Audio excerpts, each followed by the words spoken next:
Hello friends, स्वागत है आप सबका आपका अपना यूट्यूब चैनल अब पढ़ेगा इंडिया में। आज हम लोग इस वीडियो में, जैसा कि आप लोग थंबनेल पे देखे होंगे, घटना चक्र का जीएस पॉइंटर कर जो बुक आता है, उस बुक से आज मैं वीडियो बना रहा हूँ आप लोगों के लिए। देखिए, यह जो घटना चक्र का जो जीएस पॉइंटर है, एक बुक आप लोग देखे होंगे एनसीईआरटी का सार संग्रह, जो कि महेश कुमार बरनाल का एक बुक है। उस बुक से अगर कंपैरिजन कीजिएगा तो जीएस घटना चक्र पॉइंटर जो है वो काफ़ी ज़्यादा सही है। तो मतलब वो अपनी अपनी शैली है। आपको हो सकता है कोई बुक अच्छी लगती होगी, लेकिन मेरे नज़र में घटना चक्र का जो जीएस पॉइंटर है वो काफ़ी इंपॉर्टेंट बुक है किसी भी एग्जाम के लिए। खास करके अगर आप रिवीजन करना चाहते हैं तो घटना चक्र जीएस पॉइंटर से अच्छा कोई बुक नहीं है आपके पास। तो घटना चक्र जीएस पॉइंटर जो है वो रिवीजन करने के लिए वन लाइनर के फॉर्म में लिखा गया है। यह काफ़ी ज़्यादा इंपॉर्टेंट बुक है। जो आप घटना चक्र का जो सब्जेक्ट वाइज बुक आता है, जैसे हिस्ट्री, ज्योग्राफी, पॉलिटी, यह सब जो बुक आता है, उसी के तथ्यों को एक वन लाइनर के फॉर्म में लिखा गया है जीएस पॉइंटर में। तो जीएस पॉइंटर जो है वो काफ़ी ज़्यादा इंपॉर्टेंट है आप लोगों के सारे एग्जाम्स के लिए। तो आज मैं जीएस पॉइंटर से वीडियो बना रहा हूँ और सबसे पहले जो मैं टॉपिक उठाया हूँ वो है आधुनिक भारत का इतिहास। देखिए, क्योंकि आधुनिक भारत का इतिहास सबसे ज़्यादा स्कोरिंग पेपर है, फिर इसके बाद मैं ज्योग्राफी स्टार्ट करूँगा एंड जो इंपॉर्टेंट क्रम में जैसे जैसे चैप्टर्स हैं वैसे वैसे मैं आप लोगों के लिए स्टार्ट करूँगा। आधुनिक भारत का इतिहास का घटना चक्र का क्वेश्चन वाइज एक्सप्लेनेशन के साथ ऑलरेडी अपलोडेड है। पूरा घटना चक्र का आधुनिक भारत अपलोडेड है। अगर आप नहीं देखें तो प्लेलिस्ट में जाइए, प्लेलिस्ट में घटना चक्र आधुनिक भारत का इतिहास करके एक फोल्डर बना हुआ है, उसमें सारे क्वेश्चंस को एक्सप्लेन किया गया है। अगर आप उसको नहीं देखें तो पहले उसको देखिए, उसके बाद इसको देखिए, तब जा आपका पूरा रिवीजन होता चला जाएगा।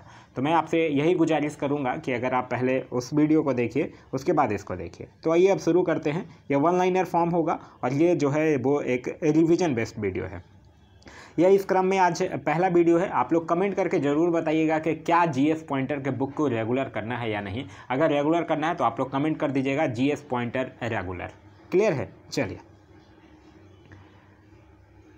इसमें वन लाइनर फॉर्म में लिखा हुआ है आधुनिक भारत का इतिहास। हम लोग यहीं से मानते हैं कि यूरोपीय कंपनियों का आगमन जब हुआ था तब से आधुनिक भारत के क्रम में हम लोग रखते हैं। देखिए, पहला क्या कह रहा है कि नीला जल योजना यानी ब्लू वाटर पॉलिसी जो है वो संबंधित है। तो ब्लू वाटर पॉलिसी जो है वो फ्रांसीसी द अल्मेडा से संबंधित है। आगे कह रहा है वास्को डी गामा कालीकट तट पर पहुंचा। तो वास्को डी गामा जो था वो 1498 में कालीकट तट पे पहुंचा था। फिर कह रहा है पुर्तगाली उपनिवेश का प्रथम वायसराय भारत में था। तो पुर्तगाली उपनिवेश का प्रथम वायसराय था फ्रांसीसी द अल्मेडा, जो कि ब्लू वाटर पॉलिसी से संबंधित था। फिर आगे कह रहा है कि वास्को डी गामा का कालीकट में स्वागत किया था। तो वास्को डी गामा का कालीकट में स्वागत किया था जमेरीन ने। फिर कह रहा है सही सुमेलित है, समुद्री यात्री और देश की बात कर रहा है। वास्को डी गामा किस देश का था? पुर्तगाल का था। क्रिस्टोफर कोलंबस जो था वो स्पेन का था। कैप्टन कुक जो था वो ग्रेट ब्रिटेन का था और तस्मान जो था वो हॉलैंड का यात्री था। आगे कह रहा है भारत में पुर्तगाली शक्ति का वास्तविक संस्थापक कौन था? देखिए, पुर्तगाली शक्ति का प्रथम वायसराय जो था वो तो फ्रांसीसी द अल्मेडा था, लेकिन पुर्तगाली शक्ति का वास्तविक संस्थापक जो था वो अल्बुकर्क था। फिर कह रहा है पुर्तगालियों ने भारत में प्रथम दुर्ग का निर्माण किया था। तो पुर्तगालियों जो है वो भारत में प्रथम दुर्ग का निर्माण जो है वो कोचीन में किया था। नेक्स्ट है हमारा कि मध्यकाल में सर्वप्रथम भारत से व्यापार संबंध स्थापित करने वाले कौन थे? तो मध्यकाल में भारत से सर्वप्रथम व्यापार स्थापित करने वाले थे पुर्तगाली। फिर कह रहा है भारत में प्रमुखतः सबसे पहले सामुद्रिक व्यापारिक केंद्र जो है वो स्थापित किया था। तो सबसे पहले सामुद्रिक व्यापारिक केंद्र जो है वो पुर्तगालियों ने स्थापित किया था। आगे है कि बंगाल की बांदेल, चिंसूरा, हुगली तथा श्रीरामपुर फैक्ट्रियों में से जो डचों के द्वारा स्थापित की गई थी। तो डचों के द्वारा स्थापित किया गया था हुगली और चिंसूरा। क्लियर है? चलिए, आगे कह रहा पांडिचेरी के संबंध में सही कथन है। तो पांडिचेरी के संबंध में सही कथन है कि पांडिचेरी पर कब्जा करने वाली पहली यूरोपीय शक्ति जो थी वो पुर्तगाली थी। आगे कह रहा है कि हुगली को बंगाल की खाड़ी में समुद्री लूटपाट के लिए अड्डा बनाया था। तो पुर्तगालियों जो था वो हुगली को बंगाल की खाड़ी में समुद्री लूटपाट के लिए अड्डा बनाया था। नेक्स्ट है हमारा कि कलकत्ता का संस्थापक कौन था? तो कलकत्ता का संस्थापक था जॉब चार्नोक। नेक्स्ट है हमारा कि भारत में यूरोपीय शक्तियों के प्रवेश के संदर्भ में सही कथन है। तो अंग्रेज़ों ने अपना पहला कारखाना जो है वो दक्षिण भारत के मछलीपट्टनम में लगाया, यह बिल्कुल सही है। पूर्वी भारत में अंग्रेजी कंपनी ने 1363 ईस्वी में उड़ीसा में पहला कारखाना लगाया, सही है। और डुप्ले के नेतृत्व में फ्रांसीसियों ने 1746 ईस्वी में मद्रास पर कब्जा किया था, यह भी बिल्कुल सही है। आगे कह रहा है कि भारत के साथ व्यापार के लिए सर्वप्रथम संयुक्त पूंजी कंपनी आरंभ करने वाले लोग कौन थे? तो भारत के साथ व्यापार करने के लिए सर्वप्रथम संयुक्त पूंजी कंपनी आरंभ करने वाले लोग थे ब्रिटेन के। आगे कि सही कथन है, तो डचों ने पुर्तगालियों को पराजित किया और आधुनिक कोची में उन्हें फोर्ट विलियम्स का निर्माण किया, यह सही है। नेक्स्ट कह रहा है कि भारत में ईस्ट इंडिया कंपनी की सफलता का राज्य क्या था? तो भारत में ईस्ट इंडिया कंपनी की सफलता का राज्य था भारत में राष्ट्रीय भावना की कमी। कंपनी की सेना को पश्चिमी प्रशिक्षण मिला था तथा उनके पास आधुनिक हथियार थे। भारतीय सैनिकों में राष्ट्रीय भावना का अभाव था, जिसके फलस्वरूप कोई जो उन्हें अच्छा वेतन दे उनकी सेवा में लग सकता था। आगे कह रहा है कि ब्रिटिश कंपनियों में से भारत में व्यापार करने का पहला अधिकार प्राप्त हुआ था। तो पहला अधिकार प्राप्त जो है वो लीवेंट कंपनी को प्राप्त हुआ था। फिर कह रहा है कि लंदन में ब्रिटिश ईस्ट इंडिया कंपनी के गठन के समय भारत का बादशाह कौन था? तो लंदन में ब्रिटिश ईस्ट इंडिया कंपनी के समय भारत का जो बादशाह था वो अकबर था। फिर कह रहा है कि वह मुगल सम्राट जिसके शासनकाल में इंग्लिश ईस्ट इंडिया कंपनी ने भारत में सर्वप्रथम कारखाना स्थापित किया था, तो वो जो मुगल सम्राट था वो था जहांगीर। नेक्स्ट कह रहा है कि सूरत, सतारा, बॉम्बे, पणजी में से ईस्ट इंडिया कंपनी की प्रारंभिक वेस्टर्न प्रेसिडेंसी कौन थी? तो वो कौन था? सूरत था। फिर कह रहा है भारत में 1613 ईस्वी में अंग्रेजों ने अपनी पहली फैक्ट्री स्थापित की थी। तो 1613 में अंग्रेजों ने अपनी पहली फैक्ट्री जो है वो सूरत में स्थापित किया था। नेक्स्ट है हमारा कि वह अंग्रेज अधिकारी जिसने पुर्तगाली को स्वली के स्थान पर हराया था, तो वो था थॉमस बेस्ट ने। यूरोपीय व्यापारिक कंपनियों में से सूरत में सर्वप्रथम अपना कारखाना स्थापित किया था। तो यूरोपीय व्यापारिक कंपनियों में से सूरत में सर्वप्रथम अपना कारखाना जो है वो अंग्रेजों ने स्थापित किया था। नेक्स्ट है हमारा कि ईस्ट इंडिया कंपनी के प्रारंभिक दौर में वेस्टर्न प्रेसिडेंसी थी। तो ईस्ट इंडिया कंपनी के प्रारंभिक दौर में वेस्टर्न प्रेसिडेंसी जो थी वो सूरत में थी। नेक्स्ट है हमारा कि ब्रिटिश ईस्ट इंडिया कंपनी ने बम्बई लिया था। तो ब्रिटिश ईस्ट इंडिया कंपनी जो है वो बम्बई को पुर्तगालियों से लिया था। आगे है कि ईस्ट इंडिया कंपनी का गवर्नर जिसे औरंगजेब के द्वारा भारत से निष्कासित किया गया था, तो उसका नाम था सर जॉन चाइल्ड। नेक्स्ट है हमारा कि प्रथम कर्नाटक युद्ध का तत्कालिक कारण क्या था? तो प्रथम कर्नाटक युद्ध का जो तत्कालिक कारण था वो अंग्रेजों के द्वारा फ्रांसीसी जहाज़ों का अधिग्रहण था। कर्नाटक युद्ध लड़ा किसके किसके बीच गया था? तो कर्नाटक युद्ध जो था वो अंग्रेजों व फ्रांसीसियों के मध्य लड़ा गया था। और प्रथम कर्नाटक युद्ध जो है वो एक्सला-सैपल की संधि से अंत हुआ था। देखिए, प्रथम कर्नाटक युद्ध जो है वो एक्सला-सैपल की संधि से अंत। द्वितीय कर्नाटक युद्ध जो था वो अनिर्णायक युद्ध था। तृतीय कर्नाटक युद्ध जो था वो पेरिस के संधि से अंत हुआ था। और प्रथम मैसूर युद्ध जो था उसमें ब्रिटिश की हार हुई थी। फिर आगे कह रहा है कि सुमेलित है कर्नाटक का प्रथम युद्ध, तो 1746 से 1748। कर्नाटक का द्वितीय युद्ध 1749 से 1754। कर्नाटक का तृतीय युद्ध 1758 से 1763। आगे कह रहा है कि प्रथम यूरोपियन व्यक्ति जिसने भू क्षेत्र अर्जित करने के उद्देश्य से भारतीय राजाओं के झगड़ों में भाग लेने की नीति आरंभ की थी, तो यह किसने किया था? डुप्ले ने किया था। फिर आगे कह रहा है कि भारत में फ्रांसीसियों ने अपना सबसे पहला कारखाना स्थापित किया। तो भारत में फ्रांसीसियों ने अपने पहला कारखाना जो है वो सूरत में स्थापित किया था। नेक्स्ट है हमारा कि फ्रांसीसी ईस्ट इंडिया कंपनी स्थापित हुई थी। तो फ्रांसीसी ईस्ट इंडिया कंपनी जो है वो लुई 14वें के शासनकाल में स्थापित हुआ था। नेक्स्ट है हमारा कि भारत में फ्रांसीसी कंपनी का संस्थापक माना जाता है। तो भारत में फ्रांसीसी कंपनी का संस्थापक जो है वो कॉलवर्ट को माना जाता है। नेक्स्ट है हमारा कि बंगाल में डचों के द्वारा स्थापित कारखाना था। तो बंगाल में डचों के द्वारा स्थापित कारखाना जो था वो हुगली और चिंसूरा में था। नेक्स्ट कह रहा है कि डच ईस्ट इंडिया कंपनी ने पटना में अपना फैक्ट्री स्थापित कब किया था? तो डच ईस्ट इंडिया कंपनी जो है वो 1632 ईस्वी में पटना में अपनी फैक्ट्री स्थापित किया था। नेक्स्ट कह रहा है कि फ्रांसीसी दक्कन में शक्ति आंदोलन स्थापित करने में असफल रहे, क्योंकि तो फ्रांसीसी जो था वो दक्कन में शक्ति आंदोलन स्थापित करने में इसीलिए असफल रहे थे क्योंकि वहाँ अंग्रेजों की फौज जो थी वो शक्तिशाली थी। क्लियर है। आगे कह रहा है भारत में यूरोपीय शक्तियों का आगमन का क्रम क्या है? आगमन का क्रम पूछेगा तब पहले पुर्तगाली, फिर डच, फिर अंग्रेज और फिर फ्रांसीसी। ठीक है। कह रहा सही सुमेलित है पांडिचेरी फ्रेंच के साथ, गोवा पुर्तगीज, ट्रैकनबर डेनिश और सद्रास डच के साथ। आगे है कि यूरोप वासियों का सर्वोत्तम सोरा और अफीम प्राप्त होता था। तो यूरोप वासियों को सर्वोत्तम सोरा और अफीम जो है वो बिहार से प्राप्त होता था। फिर कह रहा है भारत में डचों के द्वारा स्थापित प्रमुख व्यापारिक केंद्र कौन थे? तो नागपट्टनम, चिंसूरा, मछलीपट्टनम, सूरत, भरूच, आगरा, कोचीन, अहमदाबाद, पटना, यह सब जो था वो डचों के द्वारा स्थापित प्रमुख व्यापारिक केंद्र था। नेक्स्ट कह रहा है कि यूरोपियों में से स्वतंत्रता पूर्व भारत में व्यापारी के रूप में सबसे अंत में कौन आए थे? तो व्यापारी के रूप में स्वतंत्रता पूर्व भारत में सबसे अंत में आया था फ्रांसीसी। आगे कह रहा है कि कंपनी एक असंगति है, परंतु यह उस व्यवस्था का भाग है जहां सब कुछ ही असंगत है। ईस्ट इंडिया कंपनी के बारे में यह टिप्पणी जो है वो किसके द्वारा की गई थी? तो यह टिप्पणी जो है वो जीबी मैकाले के द्वारा किया गया था।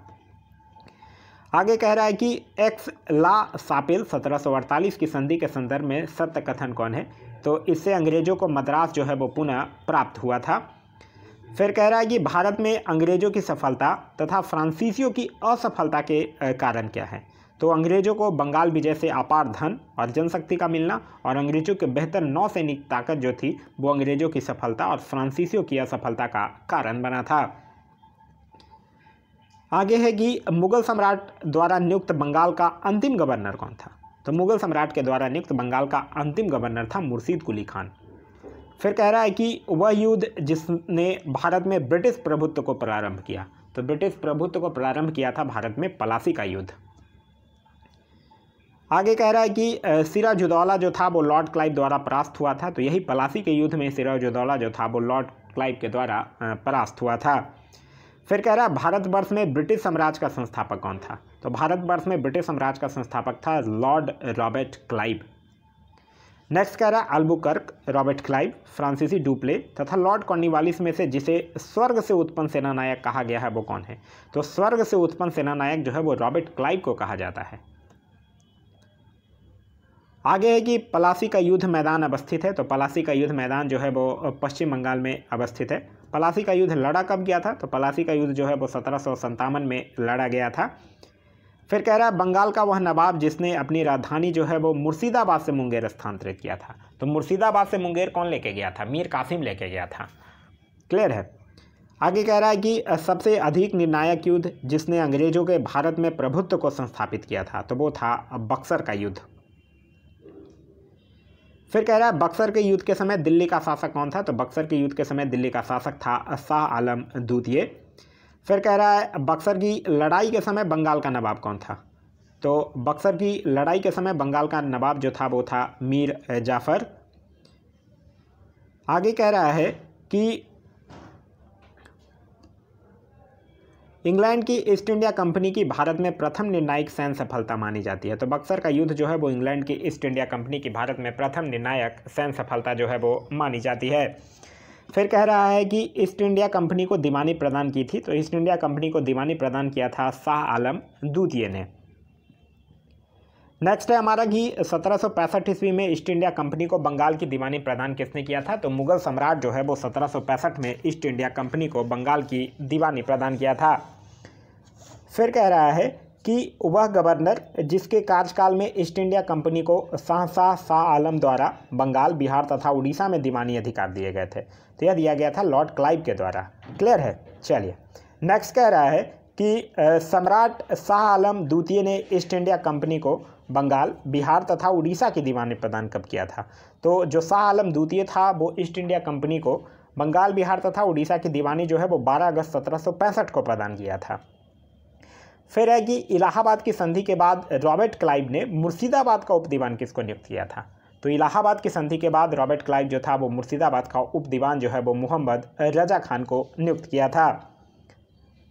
फिर है कि 1765 ईस्वी में दीवानी प्रदान किए जाने के बाद ब्रिटिश सबसे पहले जिस पर्वतीय जनजाति के संपर्क में आए थे वो कौन था? तो वो था खासी जनजाति। क्लियर है।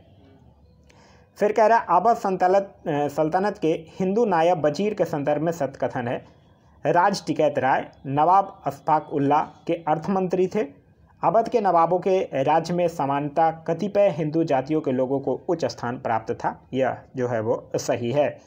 देखिए इससे पहले आप लोग वो जो एक्सप्लेनेशन के साथ घटना चक्र का आधुनिक भारत का जो वीडियो है पार्ट बाय पार्ट में, मेरे दिमाग से शायद 16 या 17 पार्ट उसके होंगे, तो वो जाकर आप लोग देखिए, उसके बाद इसको देखिए, वो काफ़ी इंपॉर्टेंट होगा फिर आप लोगों के लिए।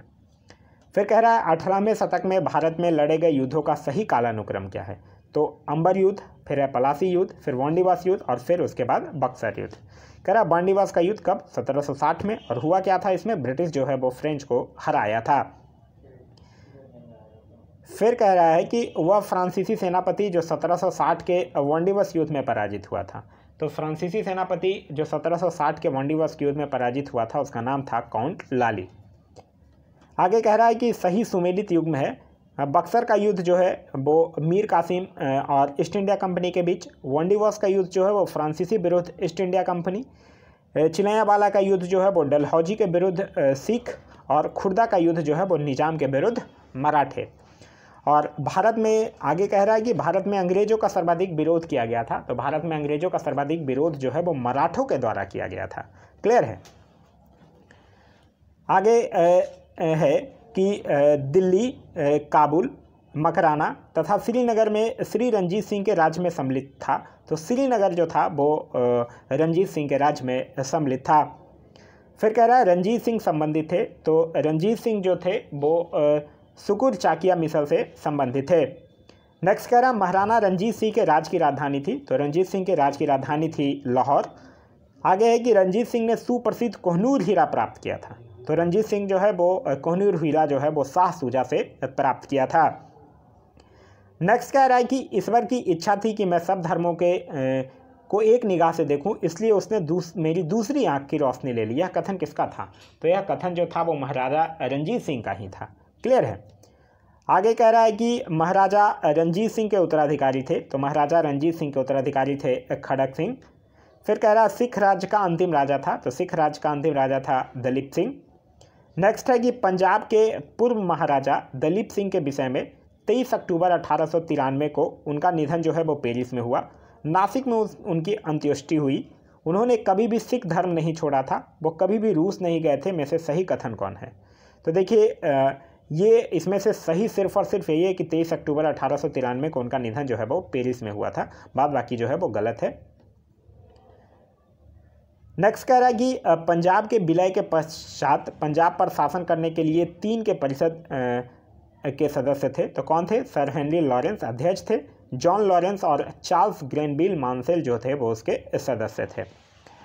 आगे कह रहा है कि प्रथम एंग्लो मैसूर युद्ध में विजय हुआ। तो प्रथम एंग्लो मैसूर युद्ध में हैदर अली जो था वो विजयी हुआ था। फिर कह रहा है कि 1755 में डिंडीगुल मैसूर में एक आधुनिक शस्त्रागार की स्थापना की थी। तो किसने किया था? यही हैदर अली जो है वो किया था। नेक्स्ट है हमारा कि ब्रिटिश जनरल जिसने हैदर अली को पोर्टो नोवो की युद्ध में हराया था, उस ब्रिटिश जनरल का नाम था सर आयरकुट। नेक्स्ट कह रहा है कि टीपू सुल्तान ने अपनी राजधानी बनाई थी। तो टीपू सुल्तान जो है वो अपनी राजधानी जो है वो श्रीरंगपट्टनम में बनाई थी।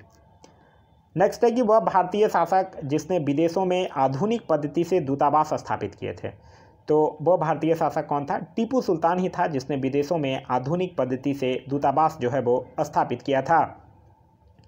नेक्स्ट है हमारा कि टीपू सुल्तान ने ब्रिटिश सेना को 1780 में हराया था। तो कहाँ हराया था? पोल्लीलूर में हराया था। फिर कह रहा है अंग्रेजों ने श्रीरंगपट्टनम की संधि की थी। तो अंग्रेज जो है वो श्रीरंगपट्टनम की संधि जो है वो टीपू सुल्तान के साथ किया था। नेक्स्ट है हमारा कि टीपू सुल्तान अंग्रेजों के साथ युद्ध में मारा गया था। तो यह कब मारा गया था? 1799 ईस्वी में टीपू सुल्तान की हत्या हुई थी, जो कि चतुर्थ एंग्लो मैसूर युद्ध था। नेक्स्ट कह रहा है कि प्रथम एंग्लो मैसूर युद्ध। तो प्रथम एंग्लो मैसूर युद्ध में हैदर अली जो है वो विजित हुआ था। द्वितीय एंग्लो मैसूर युद्ध जो था वो अनिर्णायक रहा था। तृतीय एंग्लो मैसूर युद्ध जो था वो टीपू सुल्तान जो है वो युद्ध में पराजित हुआ और अपना भूभाग जो है वो अंग्रेजों को दिया था। और चतुर्थ एंग्लो मैसूर युद्ध में टीपू जो है वो पराजित किया गया और युद्ध के मध्य ही दिवंगत हो गया, मारा गया।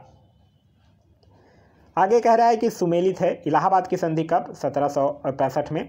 मैंगलोर की संधि कब? 1784 में। सलबाई की संधि कब? 1782 में। मद्रास की संधि कब? 1769 में।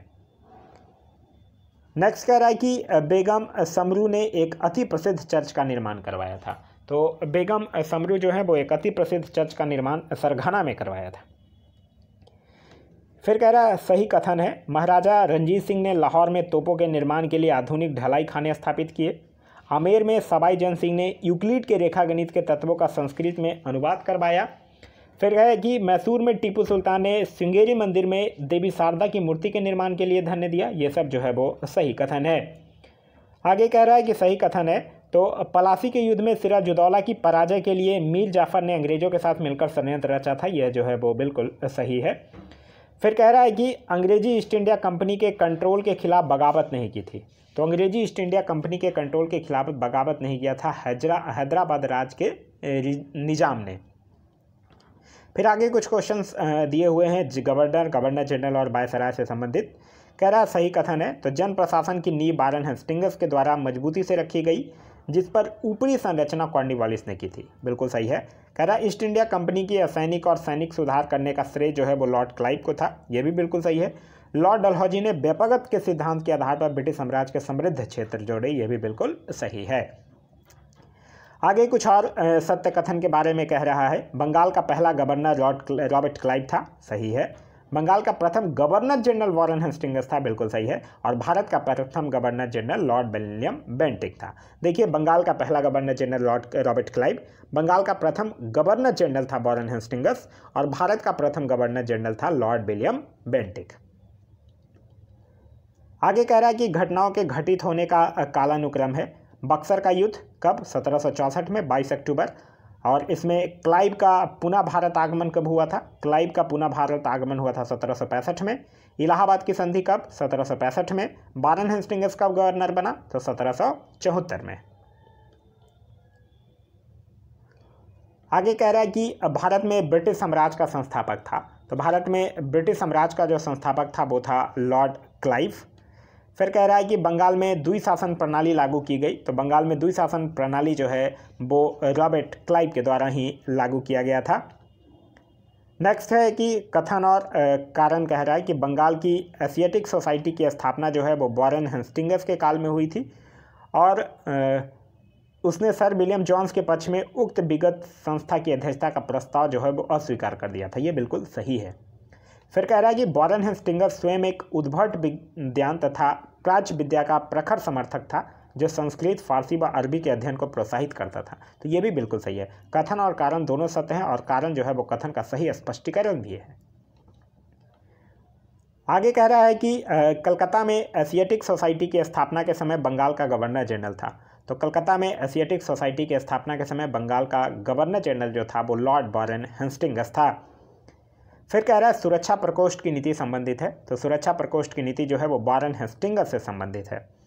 फिर कह रहा है बंगाल में द्वैध शासन प्रणाली यानी ड्यूअल गवर्नमेंट को समाप्त किया। तो बंगाल में ड्यूअल गवर्नमेंट को समाप्त किया था, द्वैध शासन प्रणाली को, वारेन हेस्टिंग्स ने।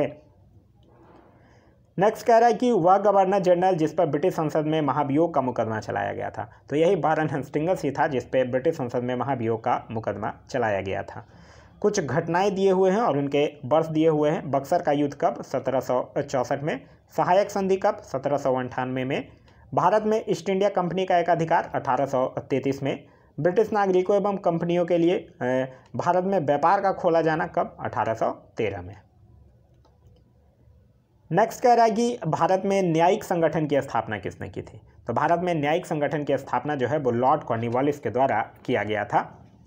नेक्स्ट कह रहा है कि वह गवर्नर जनरल जिसने भारत की प्रशांत विधिबद्ध सिविल सेवा यानी covenanted civil services of India का सृजन किया, जो कालांतर में भारतीय सिविल सेवा के नाम से जानी जाती है। यह बात कर रहा है लॉर्ड कॉर्नवालिस की। आगे कह रहा है लॉर्ड कॉर्नवालिस का कब्र स्थित है। तो लॉर्ड कॉर्नवालिस का कब्र जो है वो गाजीपुर में स्थित है। फिर कह रहा है 1802 ईस्वी की बसीन की संधि पर हस्ताक्षर हुए थे। तो बसीन की संधि पर हस्ताक्षर हुआ था अंग्रेज और बाजीराव द्वितीय के मध्य। क्लियर है।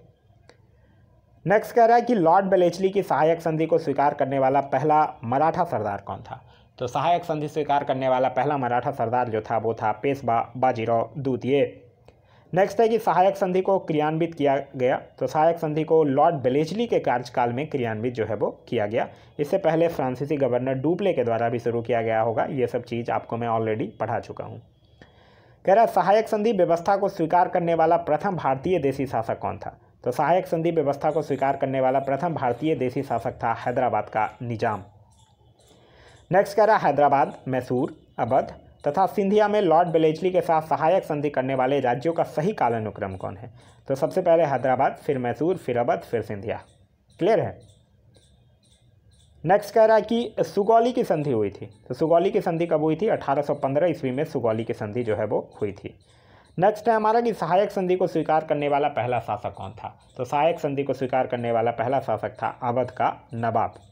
देखिए यहाँ आगे क्या कह रहा है कि यदि प्रश्न में बेलेस्ली की सहायक संधि को स्वीकार करने वाले प्रथम राज के पूछा जाए तो वो उत्तर फिर हैदराबाद होगा। ठीक है। नेक्स्ट कह रहा है कि हैदराबाद के निजाम, इंदौर के होलकर राज, जोधपुर के राजपूत राज तथा मैसूर के शासक में से सहायक संधि स्वीकार किसने नहीं किया था? तो सहायक संधि स्वीकार नहीं करने वाले थे इंदौर के होलकर। नेक्स्ट कह रहा है कि भारतीय राज्यों पर अंग्रेजी प्रभुत्व स्थापित करने के लिए प्रशासन में सहायक संधि प्रणाली का सूत्रपात किसने किया था? तो यह जो है वो लॉर्ड बेलेस्ली के द्वारा किया गया था। क्लियर है। आगे है कि ईस्ट इंडिया कंपनी का राजपूत राज्यों में सहायक संधि करने का मुख्य उद्देश्य क्या था? तो राजपूत राज्यों में सहायक संधि शुरू करने का मुख्य उद्देश्य था अंग्रेजों की प्रभुता जो है वो स्थापित करना। नेक्स्ट कह रहा है कि उस समय जब नेपोलियन की शक्ति के सामने यूरोप में साम्राज्य धाराशायी हो रहे थे, तत्कालीन समय में वह ब्रिटिश गवर्नर जनरल जिसने भारत में ब्रिटिश पताका फहराए रखी थी, उसका नाम है लॉर्ड बेलेस्ली। नेक्स्ट कह रहा है आंग्ल नेपाल युद्ध किसके शासनकाल में हुआ था? तो आंग्ल नेपाल युद्ध जो है वो लॉर्ड हेस्टिंग्स के शासनकाल में हुआ था। क्लियर है। आगे कह रहा है सही सुमेलित है, हेक्टर मुनरो बक्सर का युद्ध, लॉर्ड हेस्टिंग्स आंग्ल नेपाल युद्ध, लॉर्ड बेलेस्ली चतुर्थ आंग्ल मैसूर युद्ध, लॉर्ड कॉर्नवालिस तृतीय आंग्ल मैसूर युद्ध। क्लियर है। आगे है हमारा कि तृतीय आंग्ल मराठा युद्ध संबंधित है, तो तृतीय आंग्ल मराठा युद्ध जो है वो लॉर्ड हेस्टिंग्स से संबंधित है। सर टॉमस मुनरो मद्रास के गवर्नर रहे, कब से कब तक? तो 1820 से लेकर 1827 तक। फिर कह रहा है तथाकथित कुशासन के आधार पर जिस गवर्नर जनरल ने मैसूर राज्य के प्रशासन को ले लिया वह कौन था? तो वो था लॉर्ड विलियम बेंटिक। फिर है गवर्नर जनरल जो तृतीय आंग्ल मैसूर से संबंध है, तो कौन से गवर्नर जनरल का है? लॉर्ड कॉर्नवालिस का है। फिर कह रहा है कि ठगों के दमन से संबंध था, तो ठगों के दमन से संबंध था कैप्टन स्लीमैन की। सती प्रथा पर पाबंद लगाई थी, तो लॉर्ड विलियम बेंटिक ने। फिर कह रहा है विलियम बेंटिक के द्वारा सती प्रथा समाप्त की गई थी, तो कब? 1829 में। बंगालों में दासों के निर्यात को रोक दिया गया था, तो 1789 में। लॉर्ड डलहौजी के द्वारा अवध का अंग्रेजी राज्य में विलय हुआ था, तो कुप्रशासन के कारण कुप्रशासन का आरोप लगाकर अंग्रेजी राज्य में अवध का विलय कर लिया गया था। फिर कह रहा है ब्रिटिश साम्राज्य का अवध में विलय कब हुआ था? तो 1856 में विलय हुआ था। फिर दिया हुआ है पंजाब का विलय कब? 1849 में। सतारा का विलय कब? 1848 में। अवध का विलय 1856 में, और करौली का विलय जो है वो 1855 में हुआ था। आगे कह रहा है कि बघात रियासत का ब्रिटिश साम्राज्य में विलय हुआ, तो बघात रियासत का ब्रिटिश साम्राज्य में विलय हुआ था 1850 में। फिर कह रहा है वह गवर्नर जनरल जिसने विलय की नीति नियोजित एवं क्रियान्वित किया था, तो वो गवर्नर जनरल कौन था? डलहौजी। नेक्स्ट कह रहा है कि जेम्स एंड्रू रैमजे भारत के किस गवर्नर जनरल का वास्तविक नाम था? तो जेम्स एंड्रू रैमजे जो है वो लॉर्ड डलहौजी का वास्तविक नाम था। फिर कह रहा है भारत में ब्रिटिश शासन के दौरान झांसी, संबलपुर तथा सतारा राज्यों के विलय का सही क्रम कौन है? तो यह है सबसे पहले सतारा, फिर संबलपुर और फिर उसके बाद झांसी।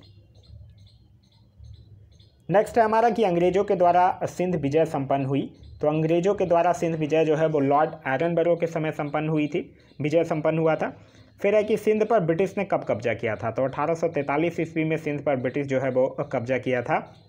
फिर कह रहा है जब अवध का ब्रिटिश साम्राज्य में विलय हुआ था उस समय अवध का ब्रिटिश रेजिमेंट कौन था? तो उस समय अवध का ब्रिटिश रेजिमेंट जो था वो था जेम्स आउटड्रम।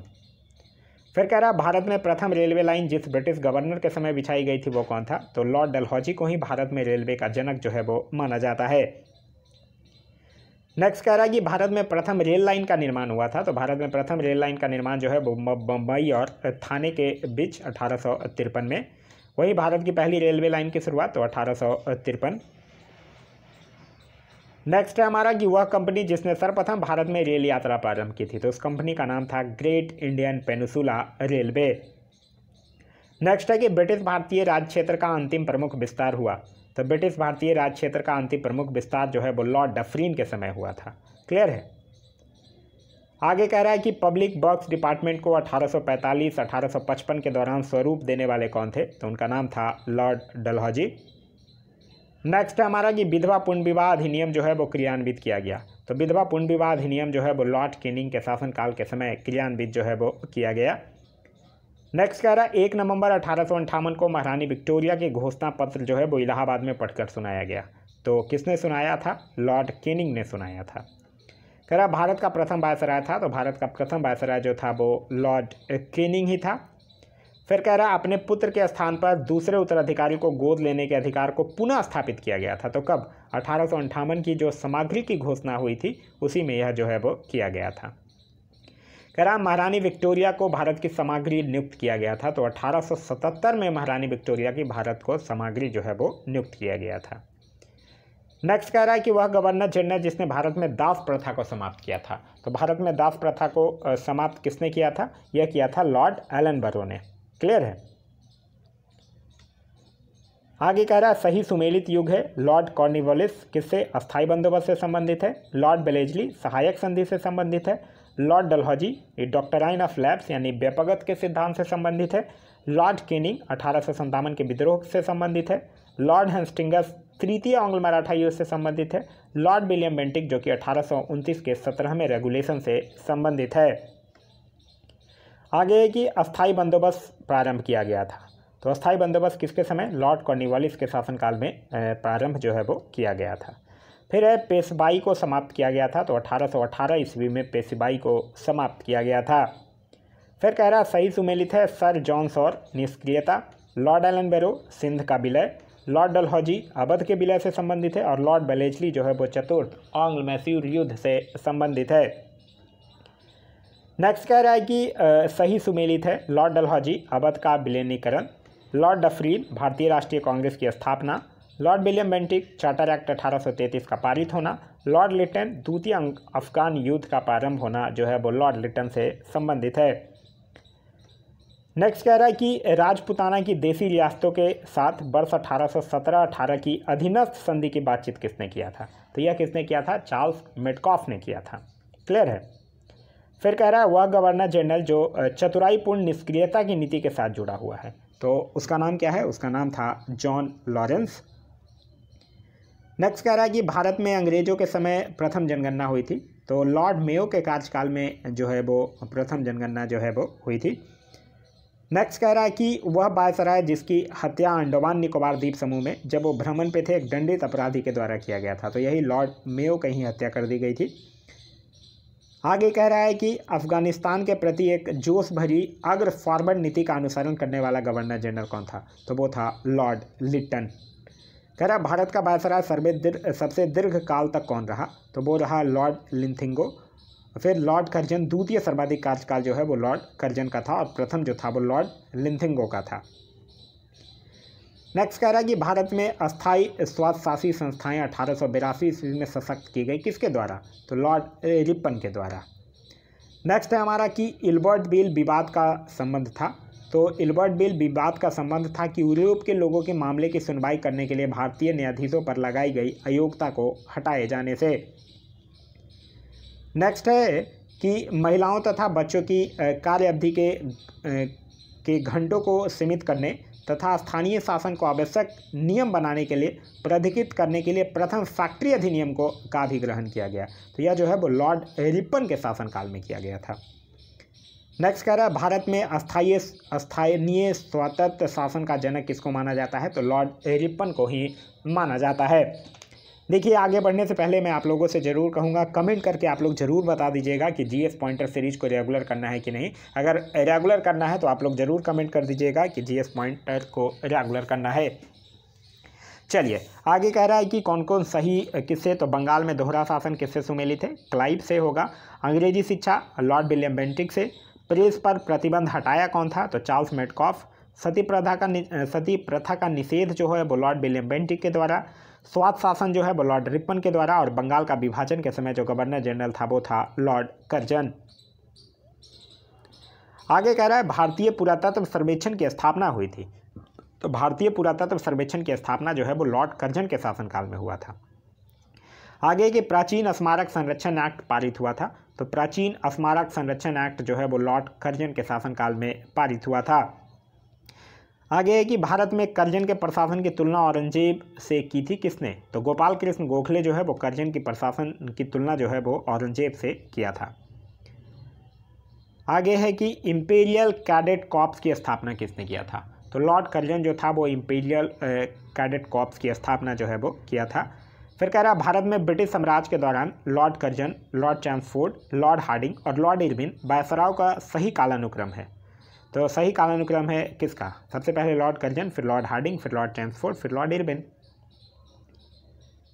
नेक्स्ट है हमारा कि असैनिक प्रशासन 1905 के संदर्भ में सत्य कथन है। तो लॉर्ड कर्जन ने प्रांतीय सीमाओं को पुनर्गठित करने का निर्णय लिया। पूर्वी बंगाल और आसाम नामक एक नया प्रांत जो है वो बनाया गया। फिर कह रहा है कि फूट डालो और राज करो की रणनीति अपनाई गई थी। तो लॉर्ड कर्जन और लॉर्ड मिंटो के द्वारा फूट डालो और राज करो की रणनीति जो है वो अपनाई गई थी।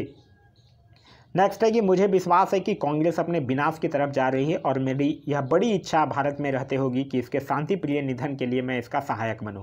यह कथन किसका है? तो यह कथन जो है वो लॉर्ड कर्जन के द्वारा कही गई थी। नेक्स्ट है हमारा कि वह गवर्नर जनरल जिसने सबसे पहले पृथक निर्वाचक मंडल की व्यवस्था मुसलमानों को जीतने व उन्हें कांग्रेस के विरुद्ध करने के लिए इस्तेमाल किया था, वो था लॉर्ड मिंटो। नेक्स्ट है कि भारत का एकमात्र यहूदी वायसराय कौन था? तो लॉर्ड रीडिंग जो था वो भारत का एकमात्र यहूदी वायसराय था। फिर कह रहा है वॉरेन हेस्टिंग्स का संबंध किससे था? पिट्स इंडिया एक्ट से था। डलहौजी का संबंध डॉक्ट्राइन ऑफ लैब से था। लिटन जो था वो उनका संबंध वर्नाकुलर प्रेस एक्ट से था। लॉर्ड रिपन का संबंध जो था वो इल्बर्ट बील से था। और विलियम बेंटिक का संबंध जो था वो ठगी के दमन से था। क्लियर है। और रिंग फेंस की नीति की अगर हम लोग बात करते हैं तो रिंग फेंस की नीति का संबंध जो था वो वॉरेन हेस्टिंग्स से था। क्लियर है। चलिए आगे कह रहा है ब्रिटिश भारत की राजधानी का कलकत्ता से दिल्ली स्थानांतरण क्रियान्वित हुआ था। तो यह जो है वो लॉर्ड हार्डिंग के कार्यकाल में हुआ था। क्लियर है। आगे कह रहा है सही सुमेलित है। तो चूक का सिद्धांत या हड़प नीति किससे संबंधित है? डलहौजी से। बंगाल का विभाजन किसके समय में? लॉर्ड कर्जन के समय में। बंगाल में दोहरा शासन लॉर्ड रॉबर्ट क्लाइव के द्वारा। सामाजिक सुधार लॉर्ड विलियम बेंटिक के द्वारा। आगे है कि सही सुमेलित है, यह बात कर रहा है बंगाल में फोर्ट विलियम प्रेसिडेंसी का गवर्नर जनरल रेगुलेटिंग एक्ट 1773 के अधीन। तो यह कह रहा है चार्ल्स कॉर्नवालिस का दूसरा अर्ल और पहला मार्क्सिस। क्लियर है। फिर कह रहा है कि भारत का गवर्नर जनरल चार्टर एक्ट 1833 के अधीन। James Andrew brown Ramsay Dalhousie का अर्ल और मार्क्सिस। भारत का गवर्नर जनरल और वायसराय इंडियन काउंसिल एक्ट 1858 के तहत गिलबर्ट जॉन इलियट और मेरे किनवार्ड मिंटो का अर्ल। फिर कह रहा है गवर्नर जनरल और सम्राट का प्रतिनिधि यानी गवर्नमेंट ऑफ इंडिया एक्ट 1935 के अधीन। तो आर्कीबॉल्ड पर्सिवल बेबल और बॉन्कोइट और अर्ल बेबल। फिर कह रहा है कि वह वायसराय जिसके कार्यकाल में भारतीयों को राय बहादुर और खान बहादुर की उपाधियां प्रदान करना प्रारंभ हुआ था। तो यह हुआ था केनिंग के समय में ही। फिर आगे है ब्रिटिश शासन का भारतीय अर्थव्यवस्था पर प्रभाव। कह रहा है कि भारत में उपनिवेशी शासनकाल में होम चार्जेज भारत से संपत्ति दोहन का महत्वपूर्ण अंग थे। वह निधियां जो होम चार्जेज की संगठित थी। तो लंदन में इंडिया ऑफिस के भरण पोषण के लिए प्रयोग में लाई जाने वाली निधि, भारत में कार्यरत अंग्रेज कर्मचारियों के वेतन तथा पेंशन देने हेतु प्रयोग में लाने जाने वाली निधि जो थी वो सब सम्मिलित थी। फिर कह रहा है शब्द इंपीरियल प्रेफरेंस का प्रयोग किया जाता था। तो इंपीरियल प्रेफरेंस का प्रयोग जो है वो भारत में ब्रिटिश आयातों पर दी गई विशेष रियायतों के लिए किया जाता था। नेक्स्ट है हमारा कि ब्रिटिश शासन के दौरान भारत में उद्योगों का कोई स्वतंत्र विकास नहीं हुआ था। इसका कारण क्या था? तो इसका कारण था कि धनिक वर्ग के द्वारा भू संपत्ति में निवेश करने को तरजीह दिया जाना। इस्तेमारी बंदोबस्त लागू किसने किया था? तो लॉर्ड कॉर्नवालिस के द्वारा किया गया था। फिर आगे कह रहा है कि अस्थाई बंदोबस्त जो है वो प्रारंभ किया गया था। तो अस्थाई बंदोबस्त जो है वो लॉर्ड कॉर्नवालिस के प्रशासन काल में ही शुरू किया गया था। फिर कह रहा है अस्थाई बंदोबस्त किया गया तो जमींदारों से किया गया था। लॉर्ड कॉर्नवालिस के द्वारा अस्थाई बंदोबस्त लागू किया गया था कब? तो 1793 में किया गया था। नेक्स्ट कह रहा है कि चीर अस्थायी बंदोबस्त 1793 के अंतर्गत जमींदारों से अपेक्षा की गई थी कि वो खेतिहारों को पट्टा जारी करे। अनेक जमींदारों ने पट्टा जारी नहीं किया था। इसका कारण क्या था? तो इसका कारण था जमींदारों के ऊपर कोई सरकारी नियंत्रण नहीं था। क्लियर है। आगे कह रहा है कि बिहार में परमानेंट सेटलमेंट लागू करने का कारण क्या था? तो बिहार में परमानेंट सेटलमेंट लागू करने का कारण था भू राजस्व का राजस्व निर्णय करना। नेक्स्ट कह रहा है कि कितने ईस्वी में बंगाल और बिहार में भूमि पर किराएदारों के अधिकारों को बंगाल किराएदारी अधिनियम द्वारा दिया गया था? तो कितने ईस्वी में दिया था? 1885 ईस्वी में। नेक्स्ट कह रहा है ब्रिटिश शासन के दौरान भारत में रैयतवाड़ी बंदोबस्त के प्रारंभ किए जाने से संबंध है। तो किससे किससे? Alexander Read, Thomas Munro, Elphinstone, Wingate और गोल्डस्मिथ। नेक्स्ट कह रहा है सर थॉमस मुनरो जिस भू राजस्व बंदोबस्त से संबंध है वो है रैयतवाड़ी बंदोबस्त।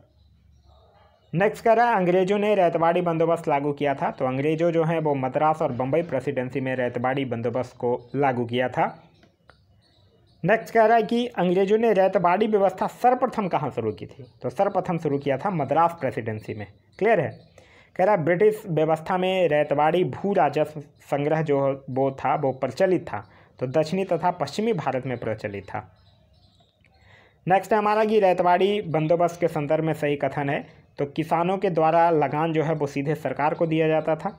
सरकार जो है वो रैयत को पट्टे पर देती थी और कर लगाने के पूर्व भूमि का सर्वेक्षण और मूल्य निर्धारण जो है वो किया जाता था। कह रहा है कि वह प्रथा जिसके तहत किसान स्वयं भूमि का मालिक होता है और सरकार को भू राजस्व के भुगतान के लिए जिम्मेदार माना जाता है, यह कौन सी प्रथा कहलाती है? तो यह जो है वो रैयतवाड़ी प्रथा जो है वो कहलाती है। फिर कह रहा है सत्य कथन है। तो ब्रिटिश सरकार ने भारत के अलग अलग भागों में भू राजस्व की अलग अलग व्यवस्था लागू की थी।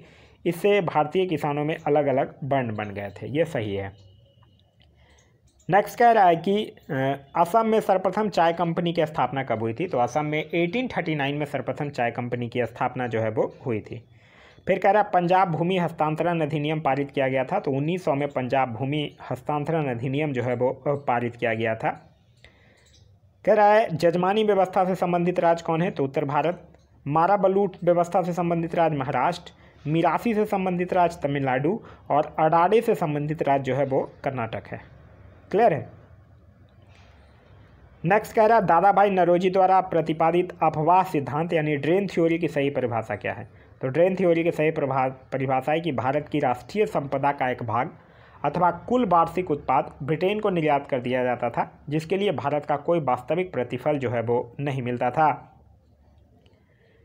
आगे है कि अंग्रेजों के शासनकाल में भारत के आर्थिक दोहन के सिद्धांत को प्रतिपादित किसने किया था? तो दादा भाई नौरोजी के द्वारा आर्थिक दोहन के सिद्धांत को प्रतिपादित जो है वो किया गया था। निकास के सिद्धांत का प्रतिपादन किसने किया था? तो दादा भाई नौरोजी जो हैं वो निकास के सिद्धांत का प्रतिपादन किए थे। फिर कह रहा है सत्य कथन है। तो ब्रिटिश काल में सामान्यतः भारत का व्यापार संतुलन जो था वो अनुकूल था। धन की निकासी का स्वरूप जो था वो अप्रतिफलित निर्यात था। नेक्स्ट कह रहा भारत में उपनिवेशवाद के आर्थिक आलोचक थे।